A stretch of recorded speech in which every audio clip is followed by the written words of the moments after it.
자, 이과정 2주차 모의고사 문제 설명을 좀 해볼게요. 일단 첫 번째 비문학 지문부터 보겠습니다.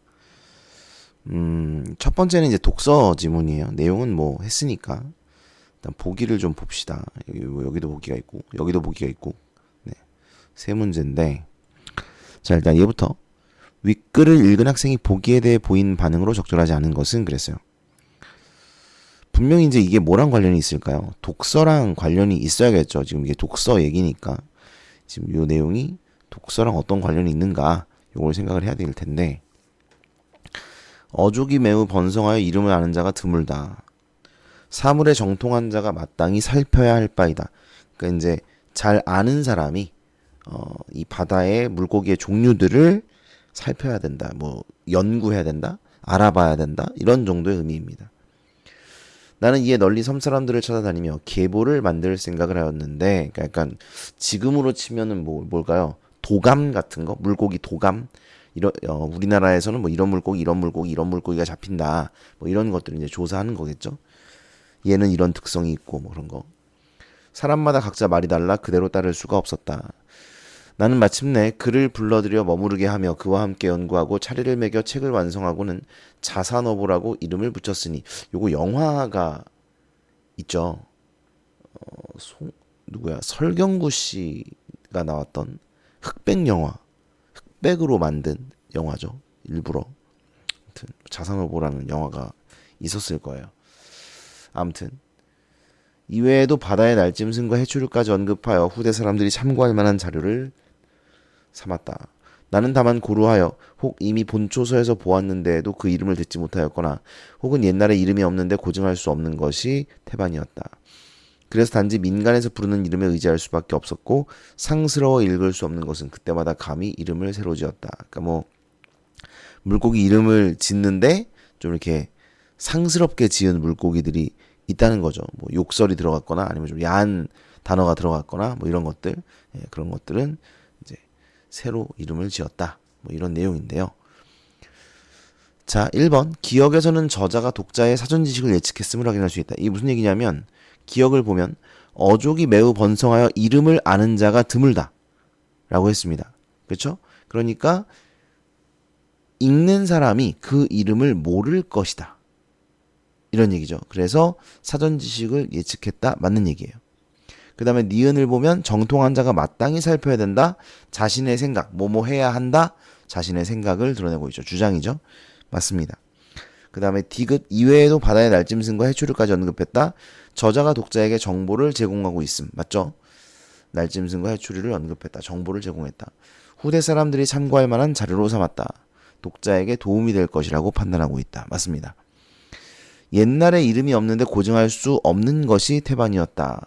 저자가 주제를 효과적으로 전달하기 위해 일부러 내용을 숨긴 것을 확인했다. 아니죠? 네. 그러니까 이름이 없고 고증할 수 없는 것이 태반이었다는 건 이제 알 수가 없다는 거지. 알 수 있는데 일부러 내용을 숨긴 것이다. 아니죠. 이건 좀 너무 쉬운데 문제가. 이게 3점이야? 야, 이런 문제 많았으면 좋겠다. 3점짜리. 쉬운데 3점. 그 다음에 3번. 바틀렛이라는 사람이 관심사가 다른 학생들을 대상으로 인디언 전설을 읽게 한 후 시차를 달리하여 여러 번 그 내용을 회상하게 하는 실험을 했다. 그러니까 책을 읽었어. 똑같은 책을 읽고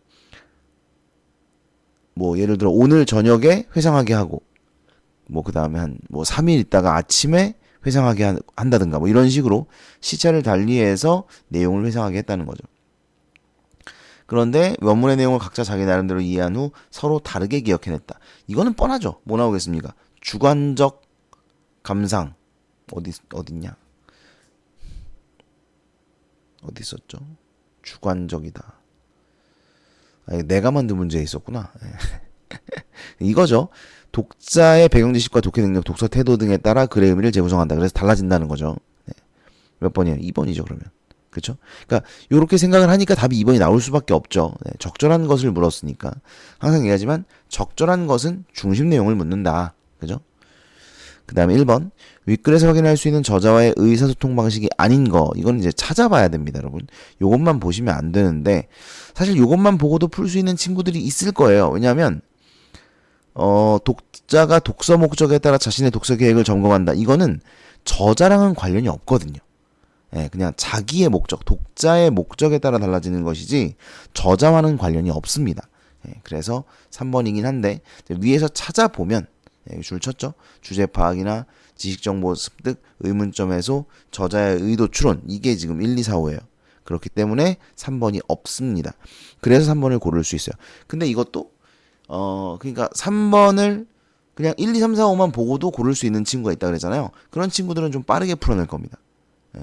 뭐야 이건 독자 외에 혼자 하는 거네? 이러면서 이제 체크를 해내는 거죠. 그럼 좀 빠르게 풀 수 있겠죠. 근데 이제 이 내용을 생각하지 않고 찾아서만 풀면 풀 수는 있다. 하지만 시간이 좀 오래 걸리겠죠. 그죠? 그 다음 두 번째 4번에서 9번 이게 지금 원래 두 개의 글이죠. 가와 나의 두 개의 글인데 우리 아마 이걸 내가 합쳐놨었던 것 같은데 자 아무튼 그 상도와 건도 이야기 그 다음에 그 병자호란 당시 척화론자들 그 다음에 주화론자 그 최명길의 입장 뭐 이런 게 드러나 있는 글이죠. 가와 나에 대한 설명으로 가장 적절한 것은 그랬습니다. 그래서 4번이에요.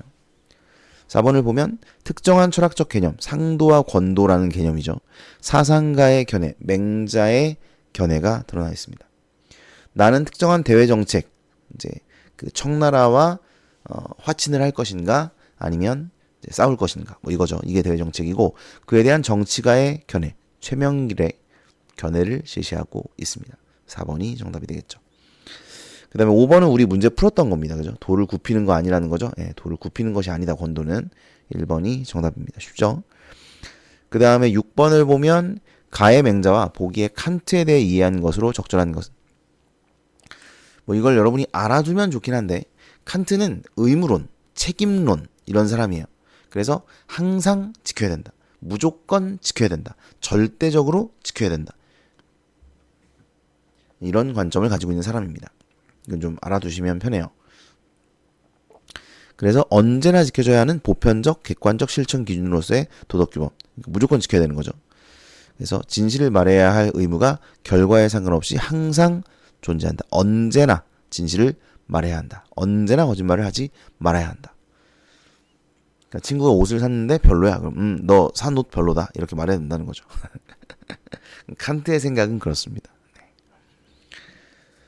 맹자는 그렇게 생각할까요? 맹자는 그렇게 생각하지 않겠죠. 맹자는 상도와 권도가 있기 때문에 이 권도라는 건 상황에 맞게 대처해야 하는 능력이기 때문에 그런 도이기 때문에 권도를 지킨다면 이제 항상 거짓말을 하지 않는 것은 아니고 하얀 거짓말 뭐 이런 건 좀 필요할 수도 있다고 생각을 할 수 있습니다. 적절한 거 몇 번이에요? 1번은 지금 반대죠. 나와 있나? 안 나와 있는데 잠시만요. 결과를 고려해야 된다는 게 나오나?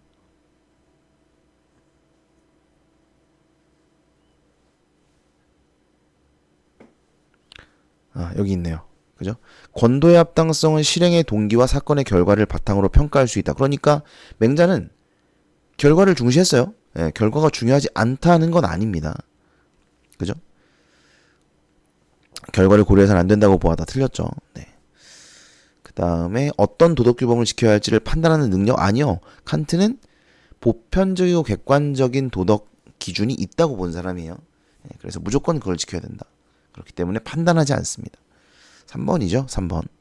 어떤 상황에서도 보편적인 도덕규범에서 벗어난 행위를 해서는 안 된다라는 게 칸트의 입장이기 때문에 적절한 거니까 중심 내용이죠. 3번입니다.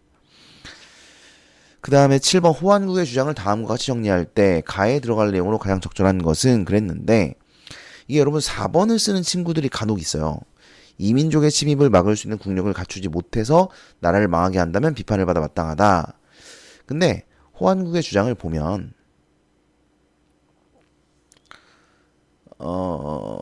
국력을 갖추지 못해서가 아니라 그러니까 이제 정치적 대처 면에서 이거인 거죠.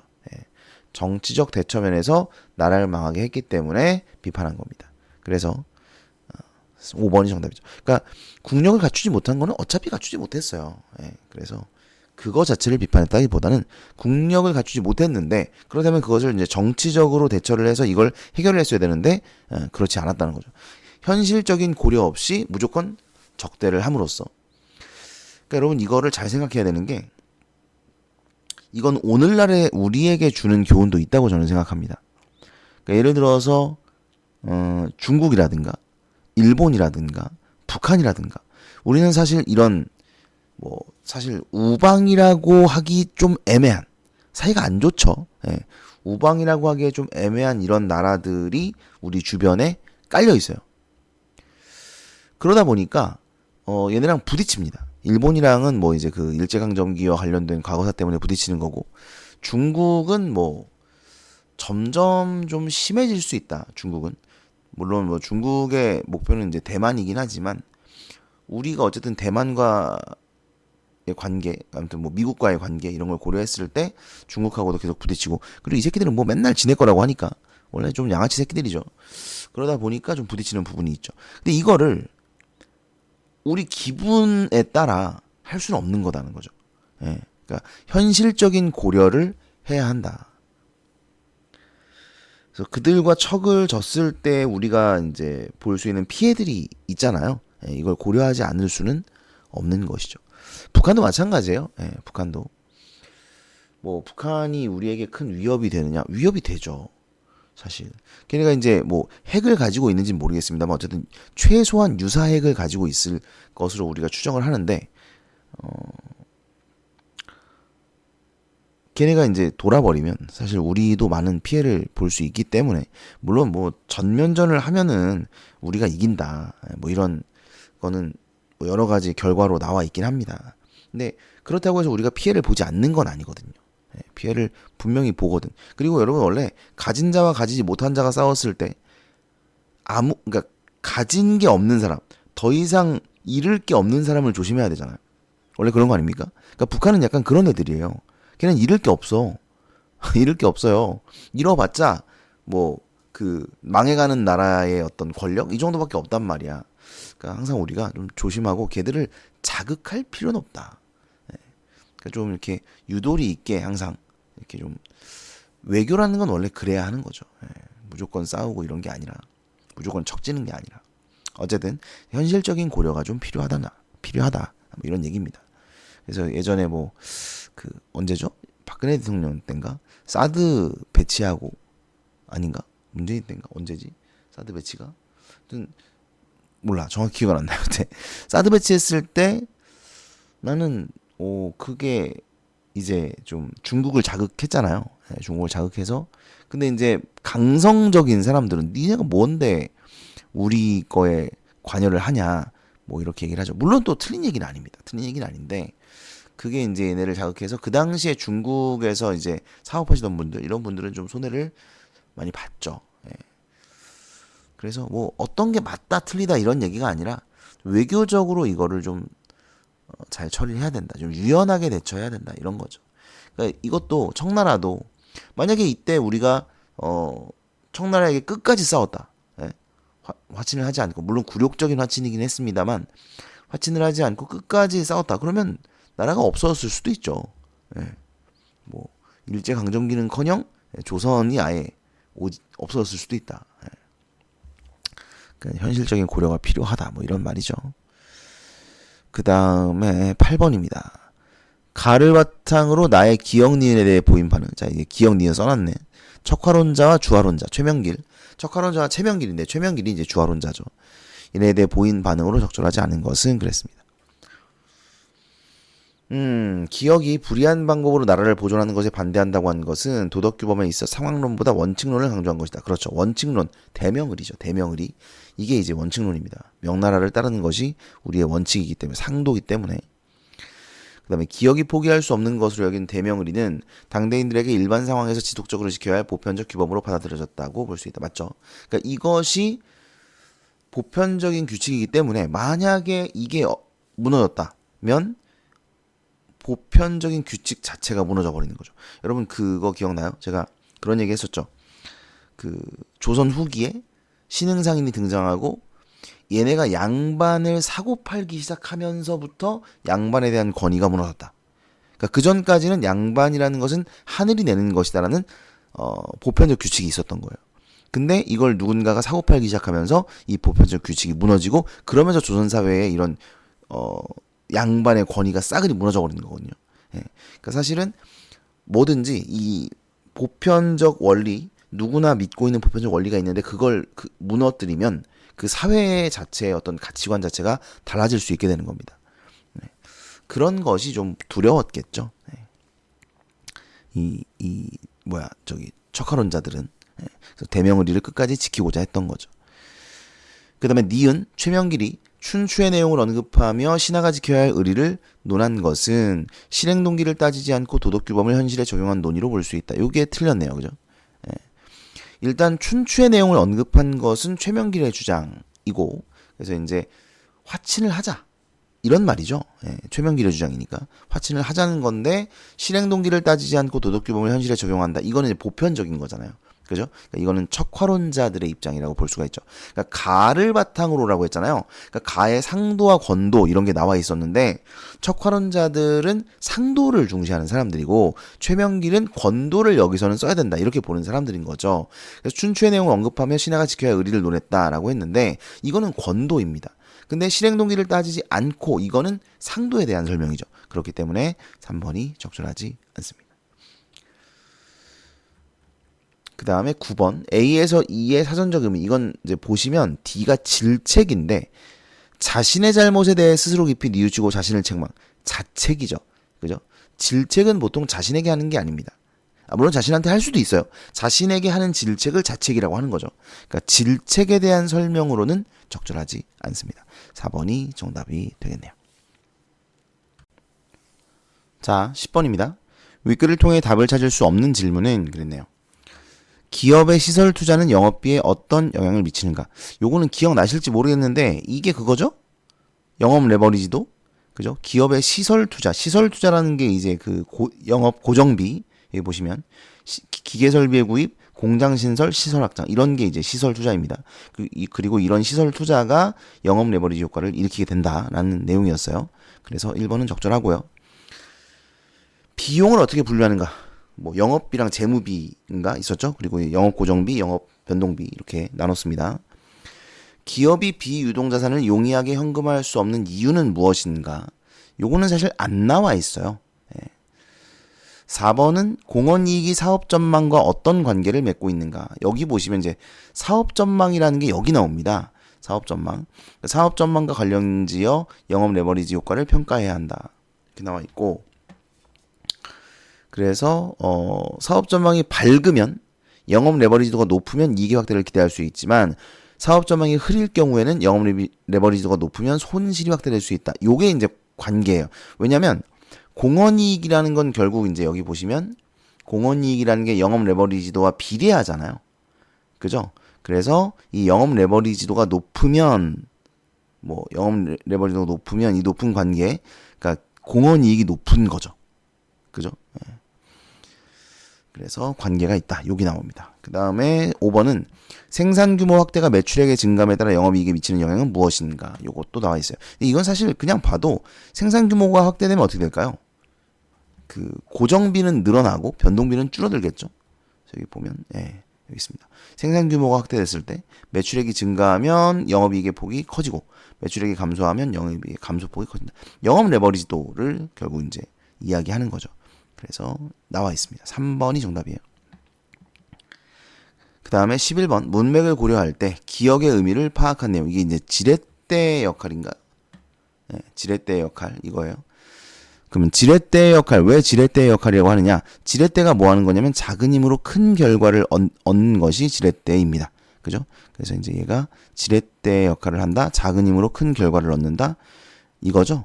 매출액 변동에 따른 영업이익의 변동폭을 확대시킨다는 거죠. 그러니까 요거는 뭐 요만큼인데 변동폭은 이만큼이 되는 거예요. 영업이익의 변동폭은 매출액 변동은 요만큼인데 영업이익의 변동폭은 이만큼이 된다. 이런 얘기죠. 그래서 지렛대의 역할을 한다. 4번이고요. 그 다음에 12번 영업 레버리지도에 대한 예로 가장 적절한 것은 그랬습니다. 영업 레버리지도는 이제 그 영업 고정비가 증가할 때 위험도가 커지는 걸 말하죠. 그래서 여기 보시면 기업이 영업 위협의 감소를 위해 비유동 자산을 처분하면, 여러분 비유동 자산이라는 게 결국은 이제 영업 고정비랑 관련된 것이죠. 그래서 영업 레버리지도가 감소한다. 맞죠? 그러니까 여기서는 뭐라고 얘기했어요? 여기서는 비유동 자산의 투자를 많이 할수록 영업 레버리지 효과를 일으키게 되는 거죠. 그러니까 반대로 반대로 비유동 자산을 처분해서 줄이게 되면 영업 레버리지도는 감소한다. 맞는 얘기죠. 2번이 정답입니다. 그 다음에 13번. 자, 보기는 윗글을 이해하기 위한 학습제 일부입니다. 윗글을 바탕으로 보기에 대해 보인 반응으로 적절하지 않은 것은 그래서요. 자, 동그라미 기업이 작년에 A 생산 방식으로 생산해서 개당 10,000원에 100만 개를 판매했습니다. 100만 원 벌었겠네요. 영업 변동비는 개당 9,000원. 그러면 사실 이득이 1,000원밖에 안 남네. 개당. 그쵸?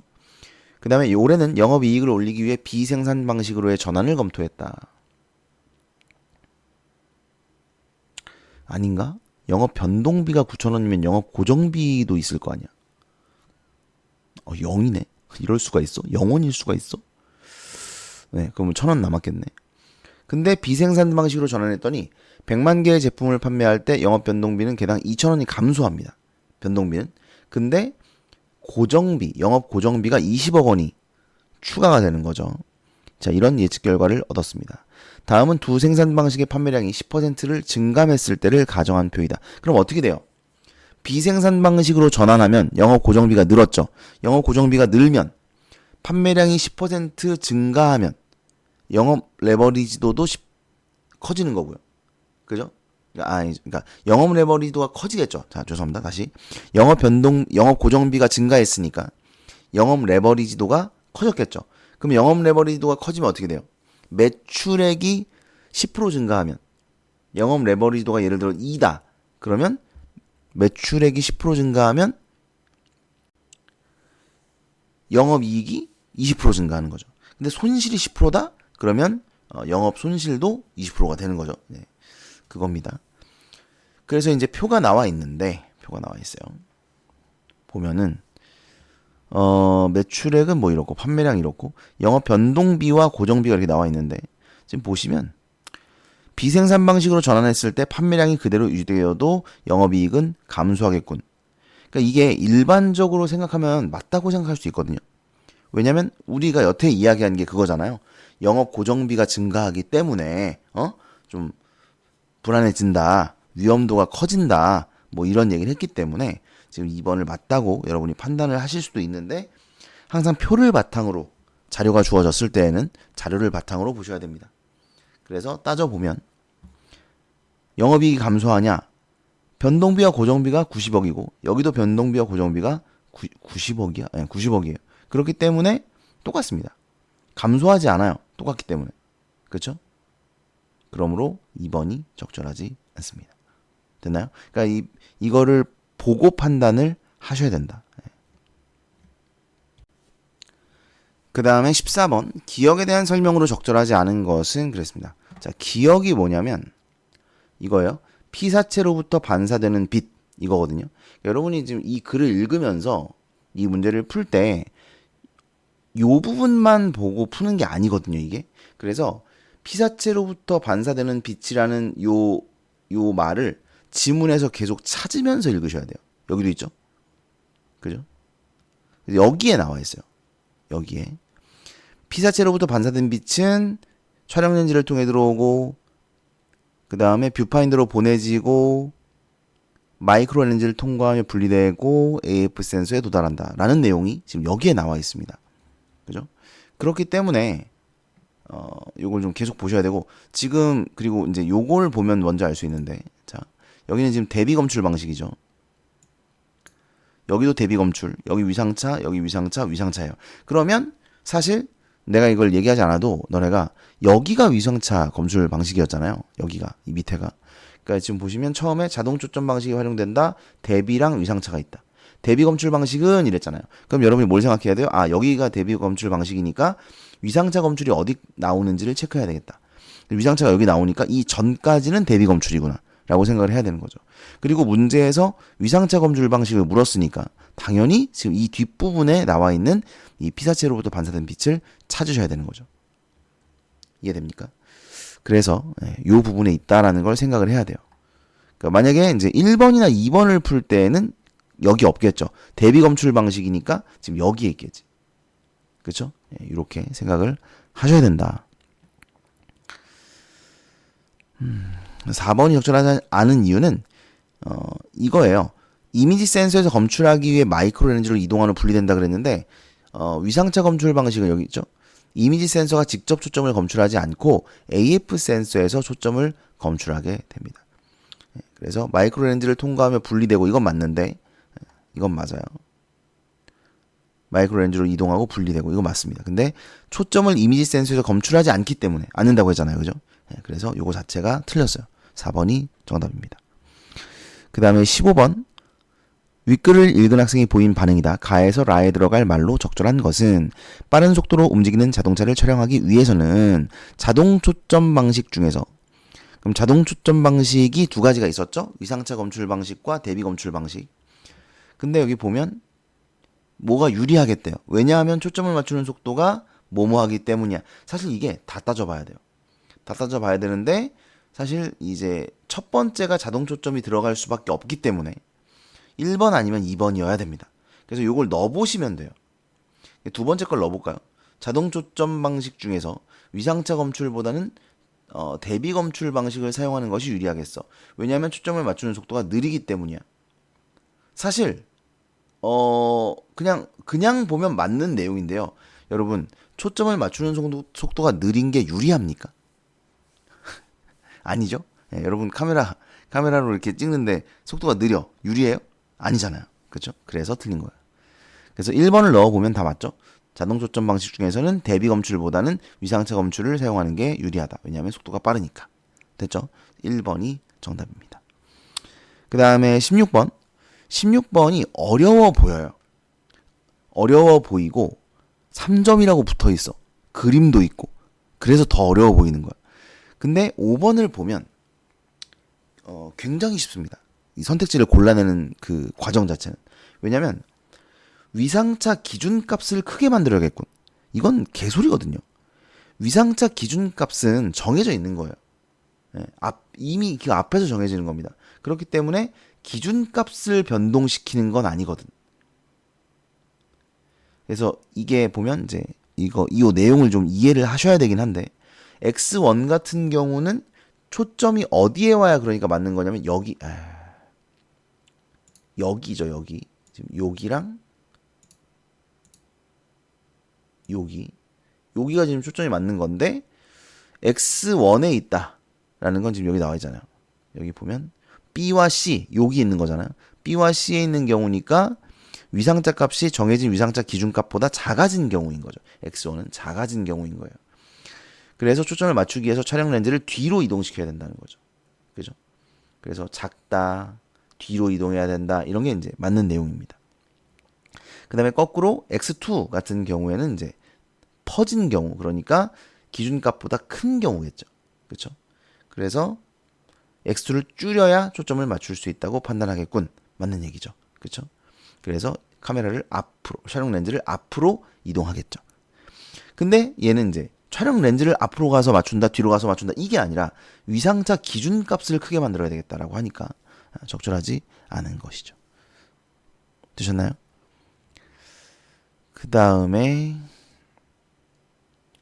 17번 문맥상 A의 의미와 가장 가까운 것은, 근데 A가 촬영 렌즈를 통해 들어오니거든. 통과해 정도로 바꿀 수 있겠죠. 항상 문맥상 의미 물어보는 문제 어떻게 해야 돼요? 다른 단어로 바꿔봅니다. 그리고 앞에 있는 다른 문장 성분과 함께 고려합니다. 이걸 이 두 가지를 기억하셔야 돼요. 자, 다른 문장 성분과 함께 고려한다. 다른 단어로 바꿔본다. 그래서 통했는데 통과해서 들어왔다 정도로 바꿀 수 있기 때문에 3번입니다. 그죠? 비상구를 통과해 건물을 빠져나갔다. 이렇게 바꿀 수 있으니까요. 자, 그 다음에 18번부터 22번까지를 보죠. 일단 보기를 먼저 본다 그랬어요. A, C고 가다. 이거 뭐냐, 하나짜리가 없네. 그죠? 신기하네요. 보기를 참고할 때 A에서 C에 대한 이해로 적절하지 않은 것은 그랬습니다. 자, 보기를 보니까 이시가 뭐야? 이거군요. 하나짜리네. 소박하고 일상적인 자연물을 통해 민중의 저력과 위대함을 노래한 작품이다. 시적화자는 여린 자연물의 모습으로부터 강인한 생명력으로 고난을 감내하며 영속적으로 삶을 영위해온 민중을 떠올린다. 강인한 생명력. 역사를 이끌어온 주체인 민중이 연대와 화합을 통해 긍정적 미래를 밝힐 수 있다는 인식. 연대와 화합. 그러니까 뭐 사랑하며 살아가야 된다 뭐 그거 말하는 것 같은데, 그죠? 적절하지 않은 겁니다. 하잘 것 없지만 길이 멸하지 않을 달래꽃은 여리지만 계속해서 삶을 살아가는 민중의 영속성. 뭐 맞는 것 같습니다. 진달래 뭐 이런 건 이제 서민, 뭐 민중 이런 걸 의미한다고 볼 수 있죠. 하늘과 땅 사이에서 어렴풋이 이끌려가는 달래꽃의 모습은 민중이 고난을 겪는 상황을 드러내고 있다. 이게 이제 체크가 돼 있어서가 아니라 내용을 한번 보셔야 되는데 고난을 겪는 상황을 제시하고 있지는 않았던 것 같아요. A에 보면 이거죠. 하늘과 땅 사이를 어렴풋이 이끌고 가는 크나큰 알 수 없는 마음이 있어 라고 했죠. 그러니까 이 하늘과 땅 사이는 마음을 꾸며주는 것이고 이 마음이 있어서 달래꽃이 피어나는 것이니까 이때 마음은 긍정적 대상입니다. 따라서 이것을 시련과 고난을 해석하는 것은 잘못된 해석이죠. 그래서 2번이 적절하지 않습니다. 3번 강인한 생명력, 역사와 힘을 가진 달래꽃은 민중의 저력, 뭐 맞죠? 연대와 화합 맞죠? 네. 2번이 정답이 되겠네요. 그 다음 20번입니다. 마음을 중심으로 가와 나를 비교한 이거 아니죠. 죄송합니다. 22번부터 볼까요? 네, 3개짜리구나. 네, 그러면 위에서부터 보자. 자, 18번 마지막에 보고요. 20번 맞네. 20번. 마음을 중심으로 가와 나를 비교한 내용으로 가장 적절한 것은 그랬어요. 자, 가에서 마음은 보드라운과 연결되어 애상적 분위기. 애상적 분위기를 드러내는 시가 아니었던 것 같은데, 가를 보자. 마음은. 네, 이게 애상적이지 않죠. 애상적은 슬픈데, 얘가 지금 슬픔을 드러내는 건 아닙니다. 네, 그래서 얘는 적절하지 않고요. 그 다음에 2번. 마음은 크나큰과 연결되어 타인에 대한 과장된 기대. 뭐 이것도 헛소리고요. 마음은 알 수 없는 과 연결되어 대상에 대한 냉수적 태도. 아니고요. 가에서 마음은 조촐하게 연결되어 상황에 대한 절망감. 이것도 아니죠. 그러니까 지금 보면 우리가 이 시를 이 가에 대해서 판단을 내릴 때 지금 요걸 바탕으로 얘를 봤잖아요. 그러니까 그 내용을 바탕으로 지금 여기도 보니까 쉽게 1번에서 4번은 틀렸다는 게 바로 나오죠. 마음은 피어나는 과 연결되어 대상을 존재하게 하는 원인. 요걸 맞죠? 나에서 마음은 빈집과 연결되어 채워졌다가도 비워지는 상황. 맞죠? 예. 뭐 때로는 얘가 들어와 살았고 때로는 얘가 들어와 살았고 이런 거잖아요. 5번이 정답이겠네요. 그렇죠? 그래서 보기 먼저 푸는 거 중요합니다. 그 다음에 다의 기억 미음에 대한 이해로 적절하지 않은 것은 보자. 기억 미음. 이거는 여러분이 안 읽었을 거예요. 수필인데 자 간단하게 좀 살펴봅시다. 자 의원이 들어왔죠. 아픈 사람 같지가 않대요. 야윈 것을 고치고 싶네. 이거 저거잖아요. 살이 안 쪄. 그거 아닙니까? 그거 아닙니까? 나 살이 안 찌는데 나 너무 말랐어. 고치고 싶어. 뭐 이런 거죠. 약간 짜증나네요. 자 그랬더니 뭐라는 거야? 집이 화려하면 이 4가지를 몸에 지니면 살찌기를 구하지 않더라도 살이 찝니다. 4가지 뭔데? 집이 화려하고 음식이 사치스럽고 그 다음에 용모가 아름답고 소리의 가락이 어여쁘고 이러면 살이 찐대요. 나는 집이 화려하지도 않고 음식이 사치스럽지도 않고 용모가 아름답지도 않고 소리의 가락이 어여쁘지도 않은데 왜 살이 찌는 거야? 왜 그러는 거죠? 자, 뭐 어쨌든 그대는 이미 가난한 데다가 신분도 낮고 어쩌고 뭐 그래서 바탕이 갖춰지지 않은 상태에서 살찌기를 구한다면 자, 이 바탕은 그럼 뭘까요? 이거 말하는 거죠. 이 4가지. 그죠? 이 4가지가 바탕이에요. 바탕이 갖춰지지 않은 상태에서 살찌기를 구한다면 끝내 살이 찔 수도 없을 뿐 아니라 도리어 양비마저 잃게 될까 염려됩니다. 양비가 뭐야? 자, 그랬더니 얘가 물어보죠. 그렇구려. 내가 4가지 없는데 병으로 야유였다. 어찌 이른바 양비라는 것이 있단 말이오. 그랬더니 양비라는 것은 화려한 것처럼 사치스러운 음식, 즐거운 음악과 마음을 기쁘게 하는 여색을 바탕으로 삼지 않습니다. 이게 지금 양자가 어질 양자예요, 여러분. 비자는 살찔 비자, 비만할 때 비자거든요. 그러니까 어질게 찌는 것을 의미합니다. 그러니까 이건 어질지 않은 건가 보지. 어질게 찌는 거 여기 있네요. 아, 도덕으로 채우고 인의를 윤택하게 해서 낯빛에 가득 차올라 얼굴에 환하게 드러나는 것 이거네요. 이게 양비의 정의가 되겠네요. 이는 진실로 어쩌고 저쩌고. 그래서 이 사람은 뭐야? 이 네 가지가 없는 상태에서 살찌기를 구하면 뭐랄까 약간 그런 거죠. 선한 기운, 어진 기운이 이제 드러나는데 그런 것마저 잊을까 두렵다, 잃을까 두렵다 이런 얘기죠. 그 다음에 초나라 장사꾼의 일, 이제 고사죠. 고사 인용했죠. 형산에 옥 하나를 쌓아두니 값이 바꿀 수 없었는데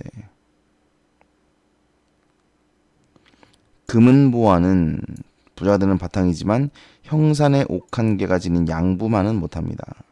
그러니까 이것도 이제 어진 부죠. 그러니까 뭔가 그 물리적인 부가 아니라 성품이 좋은 거 또는 뭐 이런 덕이 있는 거라든가 뭐 이런 걸 의미하는 거라고 볼 수 있겠죠. 그 다음에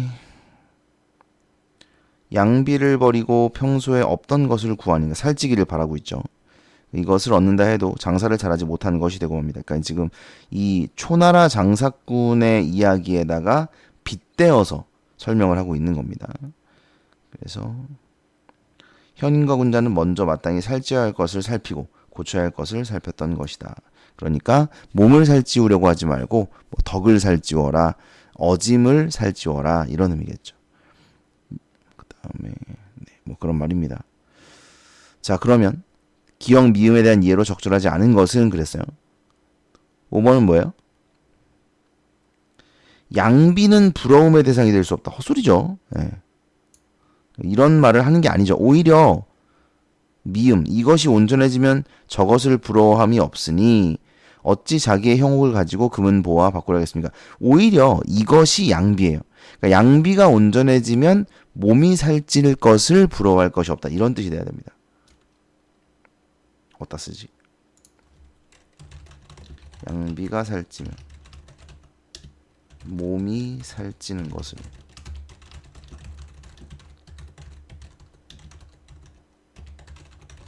이런 말이죠. 그러니까 이제 지금과는 다르게 옛날 사람들은 살이 안 쪄서 문제였던 거죠. 너무 말라가지고. 왜냐면 잘 못 먹으니까. 그러니까 사실 지금 현대인들이 살이 찌는 이유는 많이 처먹어서 그래요. 많이 먹. 나도 마찬가지고. 그러니까 이제 움직이지 않고 많이 먹으니까 살이 찌는 거죠. 그래서 이제 뭐 운동 좋아하고 이런 친구들은 살이 잘 안 찌죠. 남자애들도 이걸 듣고 있는 친구들은 아마 이제 10대 친구들이겠지. 그러니까 그때는 살이 안 쪄요. 나도 안 쪘어. 왜냐면 농구도 하고 축구도 하고 뭐 뛰어댕기고 하니까 살이 잘 안 찝니다. 먹어도 살이 안 쪄서 먹는 게 다 어디로 가냐 뭐 그런 얘기도 많이 들었죠. 근데 지금은 조금만 먹어도 살이 쪄요.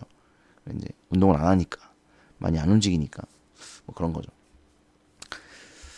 아무튼 근데 이제 옛날에는 이랬다는 거죠. 살이 찌기를 바랬다는 거죠. 그랬더니 이제 그 살찌기를 바라는 사람에게 너는 살찌울 생각하지 말고 양비를 찌워라. 뭐 이런 말을 하고 있는 것이죠.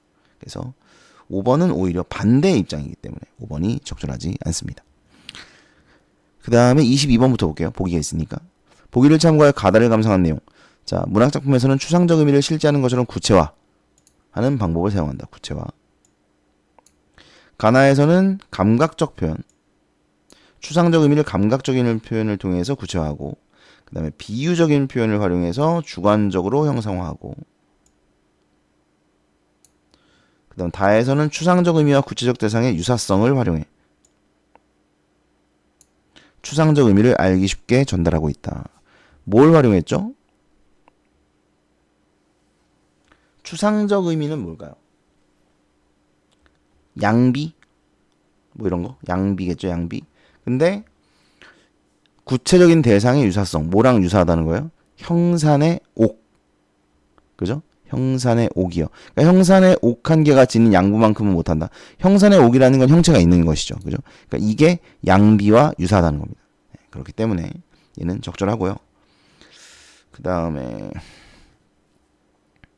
어디였지? 적절한 게 아니라 뭐 여기 그런 내용입니다. 다는 그걸 말하는 거고요. 이건 지금 적절하다 적절하지 않다를 따지는 게 아니죠. 아, 이걸 말하는 거구나라고 여러분이 이제 아시면 돼요. 그럼 가와나에서는 감각적 표현 뭐가 있었냐? 감각적 표현이랑 비유가 있대요. 그래서 뭘 나타낸다고? 형상화, 그냥 형상화한 걸 찾으라는 거네요. 감각적 표현 뭐 많죠. 뭐 뜨거운 핏줄 뭐 이런 것도 있고, 그죠? 그 다음에 뭐 있을까 또?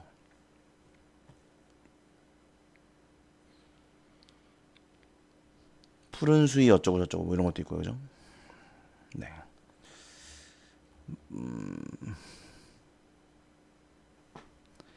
크나큰 마음, 이런 것도 이제 형상화로 볼 수 있죠. 크나큰 마음. 나에서는 이건 뭐 이제 마음이 빈집 같아서, 여러분 이건 비유죠. 그러니까 지금 여기는 감각적 이미지가 쓰였고 주로, 여기는 이제 비유가 주로 쓰였습니다. 이게 마음은 뭐다, 마음은 뭐다, 마음은 빈집이다, 마음은 빈집 같다, 마음이 빈집 같다는 것이 비유니까 그걸 말하는 거겠네요. 적절하지 않은 건데 보자. 수위를 걸치고 있다. 마음이 수위를 걸치고 있다. 그렇죠. 이건 이제 마음이라는 것은 형상이 없는데 수위를 걸친다, 형상이 있는 것처럼 표현했네요. 주관적으로 형상화한 것이다. 맞죠? 손에 핏줄이 뜨겁다. 이건 감각적 이미지네요. 그렇죠? 촉각적인. 그 다음에 마루가 들어와 살았다. 실제하는 대상을 활용하여 구체적으로 형상화했다. 마루라는 실제하는 대상이죠. 마루라는 실제하는 대상을 활용해서 마음을 구체적으로 형상화한 것이다. 이런 얘기고요. 나에서 마음 안의 고요가 둥그렇다. 고요가 둥그렇다. 둥그런 고요. 이런 거. 고요는 눈에 보이지 않는데 둥그렇다는 것은 눈에 보이니까. 그래서 실제하는 것처럼 형상화해서 표현하는 거 맞죠? 장사꾼이 형산의 옥을 팔았다는 표현은 세속적 가치를 경계하라는 의미를 세속적 가치와 형산의 옥의 유사성을 활용하여 알기 쉽게 전달했다. 여러분 이거 아닙니다. 그러니까 세속적 가치를 경계하라는 의미를 이야기하려고 하는 건 맞겠지만 형산의 옥과 세속적 가치가 유사한 게 아니에요. 그죠? 그러니까 여기서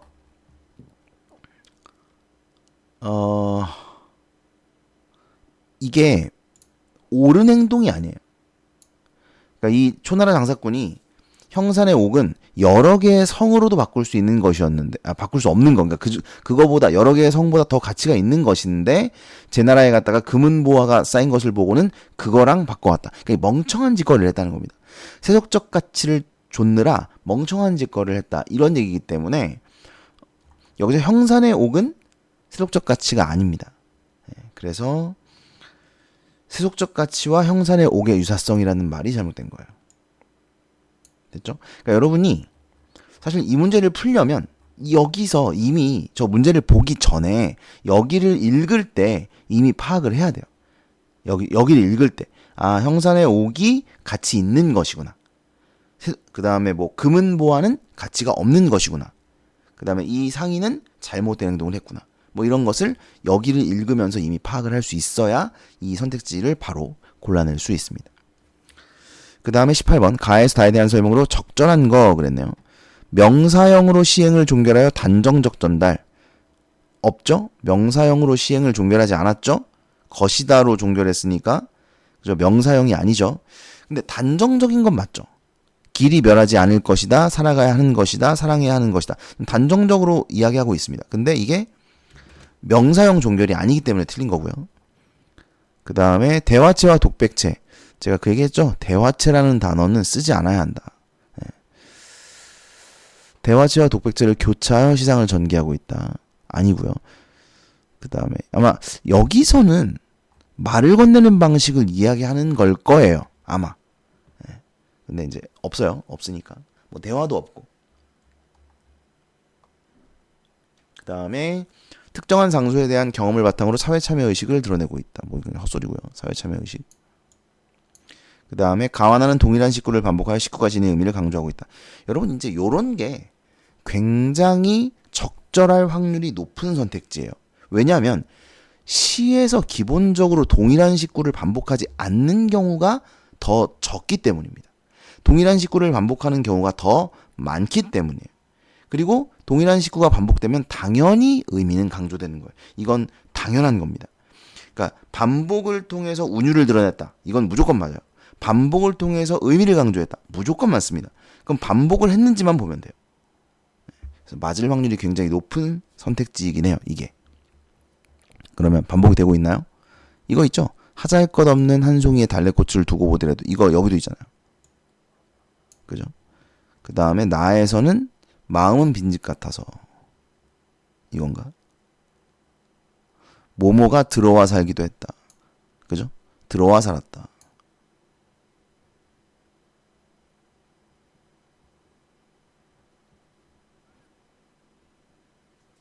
이거 같아요. 요것도 있긴 하네요. 네, 요거. 자, 여러분 보세요. 마음은 빈집 같아서 지금 반복으로 볼 수 있나요? 네. 2번만 쓰여도 반복이 쓰인 거예요. 이거 기억하셔야 돼요. 여러 번 쓰이지 않고 딱 2번만 쓰였어. 그래도 반복으로 보셔야 됩니다. 그래서 적절하다. 이렇게 보셔야 된다. 4번입니다. 뭐 계절 아니고요. 네, 됐죠? 그 다음.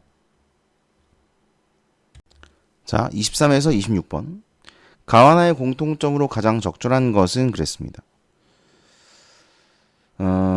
이것도 좀 전에 얘기했잖아요. 이것도 적절할 확률이 굉장히 높은 선택지긴 해요. 예. 그러니까 보편적으로 거의 쓰이는 경우가 많다는 거예요. 의문의 형식, 이게 뭐예요? 서리법이죠. 보통은 서리법. 아닌 경우도 있습니다, 여러분. 의문의 형식이라고 해서 무조건 서리법인 건 아니에요. 근데 보통은 이제 서리법인 경우가 많고, 그래서 의문을 통해 화자의 내면을 드러내고 있다. 원약 서리법이 많이 쓰이기 때문에 이 선택지는 적절한 경우가 많습니다. 저번에도 얘기했지만 적절한 경우가 많으니까 그냥 그거 쓰라는 거냐? 그게 아니라 우리가 시간이 없을 때, 그러니까 이런 걸 좀 알아두면 시간이 없을 때는 과감하게 제낄 수 있다는 거죠. 과감하게 체크할 수 있다. 이런 거예요. 그래서 좀 알아두시면 도움이 될 수 있어요. 찾아보자. 이런 거? 여기 있네요. 그죠? 평생의 위군부회정이야 일각인들 있겠습니까? 서리법이죠? 네. 서리법을 통해 화자의 내면 드러내고 있습니다. 어와 조화홍이 이건 아니잖아. 이건 의문이 아니잖아.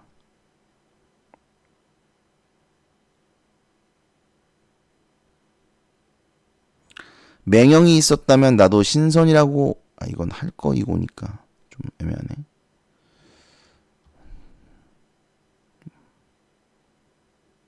억만창생을 사측해 한단 말인가? 이것도 의문형이긴 해요. 그럼 내면이 드러나는가? 이건 잘 모르겠네요. 드러난다고 볼 수 있을 것 같긴 한데 더 확실한 게 있나 봅시다.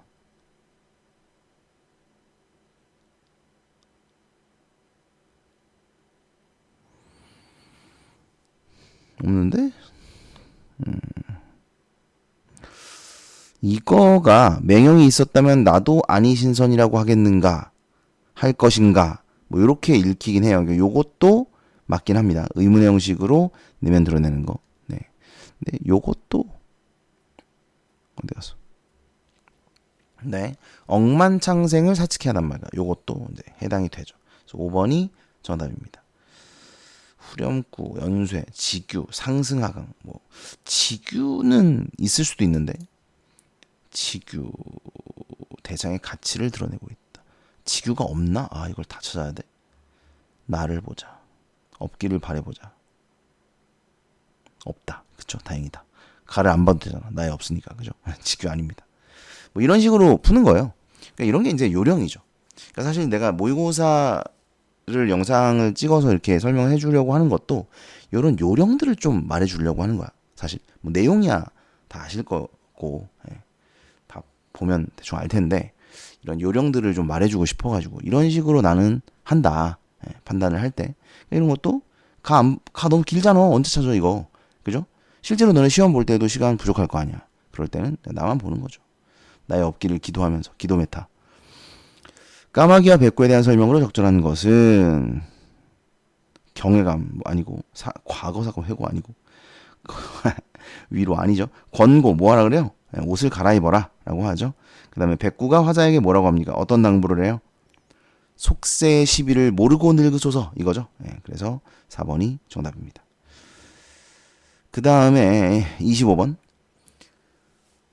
가사와 시조 작품에는 화자가 자신의 처지나 이념을 바탕으로 사실 안 읽어도 될 것 같긴 한데 자연 감상.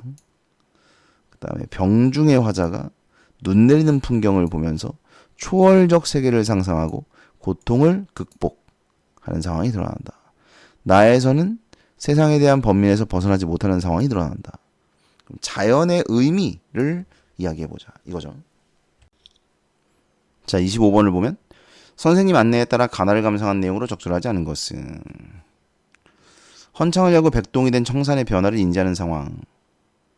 화자 감상 맞죠? 율령천에서 지내며 아침밥을 먹고 졸음이 나온 상황. 화자의 모습이 드러나 자연은 일상적 생활이 이루어지는 공간 맞습니다. 늙은 가지에 쌓인 눈을 보고 유흥이 깊어진다. 긴 감소의 낙대를 들고 흩어가는 상황을 통해 강호를 즐기는 화자의 모습. 흥취 맞죠? 가의 옥룡을 떠올리며 질병을 잊은 것 같다는 상황을 통해 설경을 보고 아픔을 떨치는 화자의 모습이 드러나 자연은 화자가 고통을 잊는 맞는 것 같은데 나의 율령천에서 세상의 번화한 것을 떠올리는 상황을 통해 강호에서도 세상을 걱정하는 화자의 모습이 드러나 있다.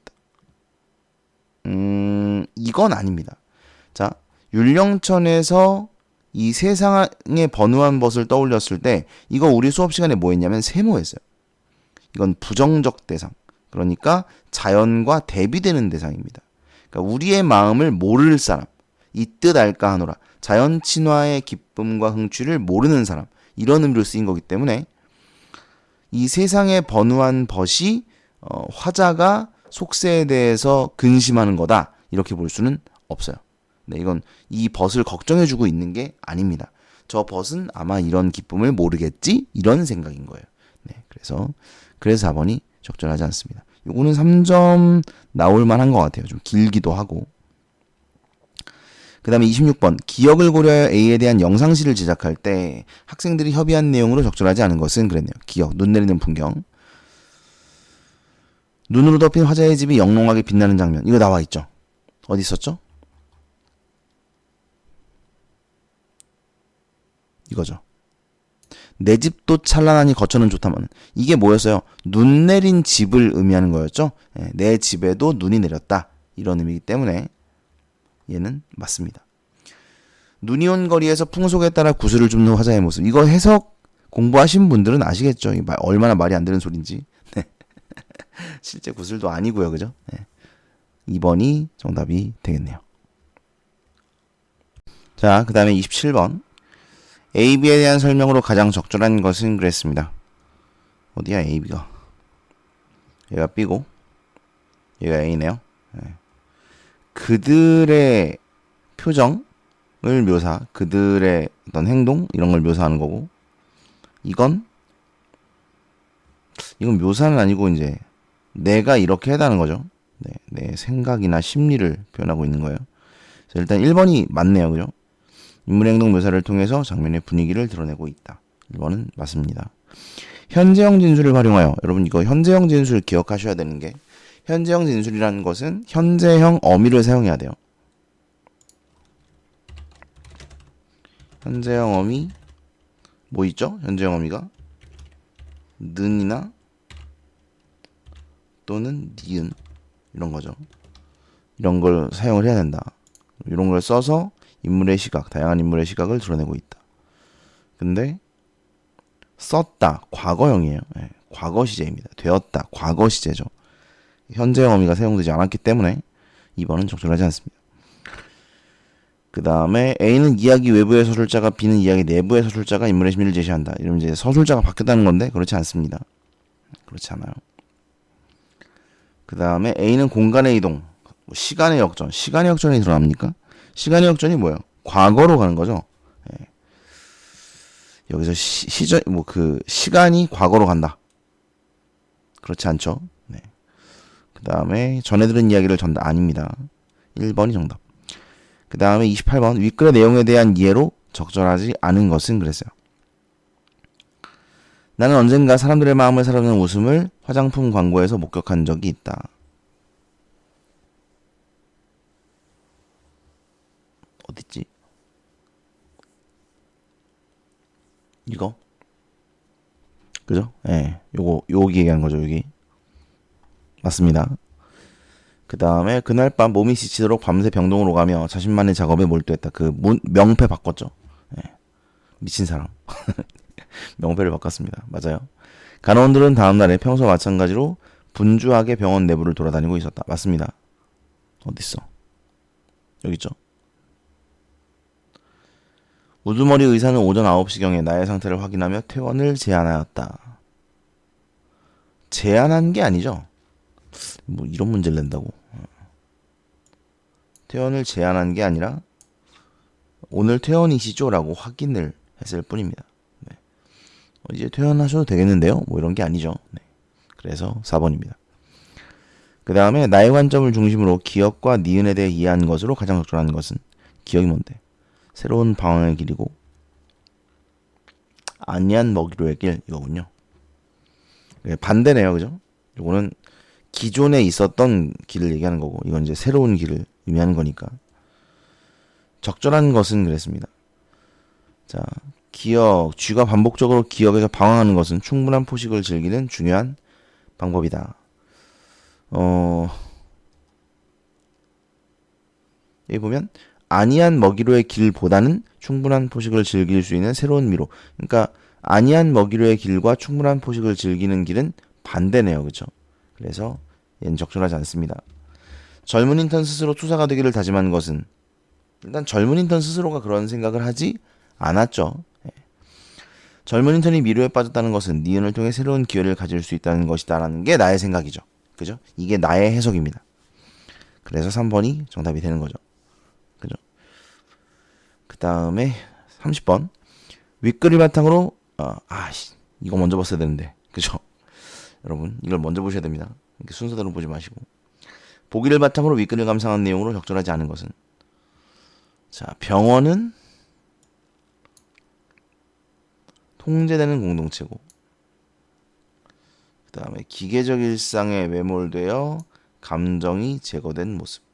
이게 이제 그 간호사들, 의사들의 모습이죠.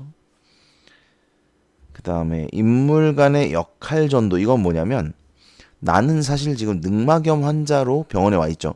그러니까 나는 환자예요. 그런데 환자인 내가 이 간호사나 의사들의 이 병증을 고쳐주고 싶어 합니다. 이것이 인물 간의 역할 전도예요. 그 다음에 시스템을 교란하려는 시도, 실패의 과정, 통제된 공동체에 길들여진 인간에 대한 연민을 드러내고 있다. 이거 누가 연민이라 그랬는데 내가 연민은 아니지 않아? 그랬는데 연민으로 보네요. 네. 그 다음에 적절하지 않은 거네요. 나가 유쾌한 마음으로 잠들며 자신이 해산일을 앞둔 만삭의 여인이 된 셈이라고 여기는 것에서 인물의 역할이 치료의 대상으로 전도되었다. 일단 이거 말이 틀렸죠. 제가 뭐라 그랬어요? 원래 치료의 대상이죠. 이 사람은. 그죠? 원래 치료의 대상이기 때문에 치료의 대상으로 전도되었다가 아니라 치료의 주체로 전도되었다. 이런 얘기죠. 그러니까 원래는 대상이었는데 주체로. 이런 말입니다. 그래서 3번이 틀린 거예요. 네. 원래 대상이죠. 원래. 그러니까 이건 치료의 대상으로 전도되었다라는 말이 적절하지 않습니다. 그 다음에 31에서 34번. 자, 윗글의 서술상 특징. 적절한 거. 3번이죠? 이거 우리 문제 풀었었죠? 서술자의 개입이 드러난다 그랬죠? 편집자적 논평이 나타난다고 했어요. 3번입니다. 어디 있어요? 이런 거, 뭐, 많습니다만. 이런 거. 여기도 있죠? 뭐 어디 있어? 이런 거. 그러니까, 많이 쓰였습니다. 네, 많이 쓰였다고 수업 시간에 얘기했어요. 32번, 몽사에 대한 설명. 몽사, 꿈에서의 일인데, 이거죠. 근데 부부의 꿈이 똑같았죠. 네, 부부의 꿈이 이겁니다. 이게 지금 부부의 꿈이죠. 그러면 적절한 거. 앞으로 일어날 일을 제시하고 있다가 맞겠죠? 네, 앞으로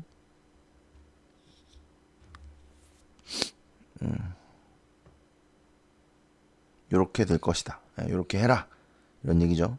그러니까 앞으로 사실 정확하게는 앞으로 일어날 일을 제시한다기보다 앞으로 해야 할 일을 제시하는 거죠. 이렇게 해라. 뭐 이런 거니까. 근데 뭐 다른 게 답이 없습니다. 1번이죠. 그 다음에 33번. A와 B의 말하기 방식에 대한 설명으로 적절한 것은 그랬네요. 자, A는 이거,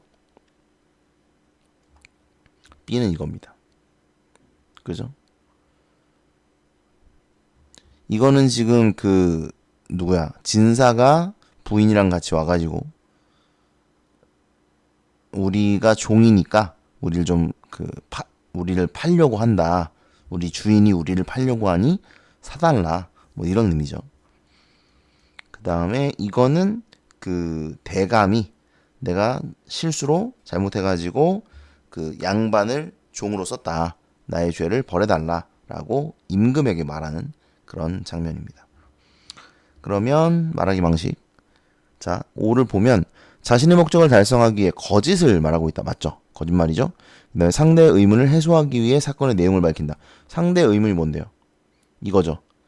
처음에 이렇게 말을 했더니 전화가 뭐라고 그랬어요. 네가 무슨 말 하는지 모르겠는데 라고 의문을 표했죠. 그래서 그에 대한 설명을 하고 있는 것이죠. 따라서 5번이 정답. 이건 뭐 어렵지 않습니다. 그 다음에 34번. 보기를 참고하여 위기를 감상한 내용으로 적절하지 않은 것은. 그러니까 항상 지금 계속 그러는데 보기를 원래 먼저 봐야 된다. 보기를 먼저. 근데 왜 지금 내가 계속 이러냐면 보기가 없어도 우리가 내용을 알잖아요. 그죠? 원래는 보기를 먼저 보시는 게 무조건 맞습니다. 무조건 맞아요. 자, 이세경전은 유교적 사상을 바탕으로 하는 조선사회를 배경으로 한다. 뭐 당연한 소리고. 부모와 자식, 부부 사이 군왕을 중심으로 한 다른 신분의 상하관계. 윤리적 덕목을 기반으로 질서를 구체화 되었다. 그 다음에 유교적 질서가 위협받는 상황에서 이를 지키고자 하는 의지. 그러니까 이제 경제적인 궁핍, 얘네가 좀 가난하죠. 이런 상황에서도 유교적 가치를 지키려고 한다는 거죠. 이상적 지배 질서였다. 뭐 뻔한 얘기네요. 적절하지 않은 거. 살기에 노력했지만 돈이 없어 초종례를 치르기 어려운 상황. 궁핍으로 인해 부부 자식 사이에 도리를 지키는 것에 곤란을 겪고 있다. 그러니까 이제 초종례라는 게 예전에는 그 장례 절차가 굉장히 복잡했어요. 지금은 사실 뭐 3일장만 치르는 경우도 많습니다. 그냥 3일장 치르고 끝 이런 경우도 많지만 뭐 49제 이런 것도 하는 경우도 있어요. 아직도 49제. 그러니까 돌아가신 지 49일이 되면 제를 올리는 뭐 이런 거 있습니다. 근데 많이 해봐야 그 정도거든요. 근데 예전에는 뭐 3년상 이런 것도 있고, 그러니까 그 예절 자체가 굉장히 복잡했다는 거예요. 아무튼 그래서 이제 조종례가 그런 거고 그런 장례 절차라고 보시면 되고 그런 것을 치르기가 어려웠다는 거예요. 돈이 없으니까 그런 말입니다. 그 다음에 귀한 여식임에도 방비가 되겠다는 모습을 보니 자신의 본래 신분과 다른 신분이 되려고 했던 경우가 있었음을 알 수가 있다. 그 추풍감별곡인가 그 작품에도 보면 나오죠. 어떤 남자가 자기가 사랑하는 여자를 만나기 위해서 내가 원래 양반인데 평민의 벼슬로 내려가요. 그런 모습이 나오기도 합니다. 그래서 이런 경우가 종종 있을 수 있었다. 뭐 실제로 있었는지 모르겠어요. 소설 속에서는 이제 종종 등장을 한다. 그 다음에 심씨가 부창부수를 근거로 진사의 제안을 거절하고 함께 가겠다고 하면 따라 나섰다. 이렇게 발음이 안 돼. 따라 나섰다. 부부 사이의 관계에서 유교적 질서를 지키고자 하는 상황. 부부가 이제 부부 유별이랑은 좀 다르고 남편을 따르는다는 거예요. 부인이 남편을 따라야 한다. 그 다음에 그게 이제 유교적 질서라는 거죠. 여기 보시면. 그러니까 이게 부부 사이가 상하관계입니다. 상하관계라고 보는 거예요. 그래서 남편을 잘 따라야 된다. 부인이 뭐 이런 생각을 가지고 있었던 거죠. 그때는. 그 다음에 임금이 옥류를 흘리며 대감에게 거짓 칭탈을 하는 이유를 묻는 것을 보니 군신 간의 관계에서 경제적 이유로 신하가 군왕에 대한 윤리적 덕목을 실천하지 않는 상황. 그냥 뭐 말도 안 되는 소리죠. 네. 지금 대감이 경제적인 이유가 있는 것도 아니고 신하가 군행에 대해서 윤리적 덕목을 실천하지 않는 상황인 것도 아니죠. 그냥 틀렸습니다. 4번이네요. 너무 쉽네. 4번이 틀렸습니다. 됐죠?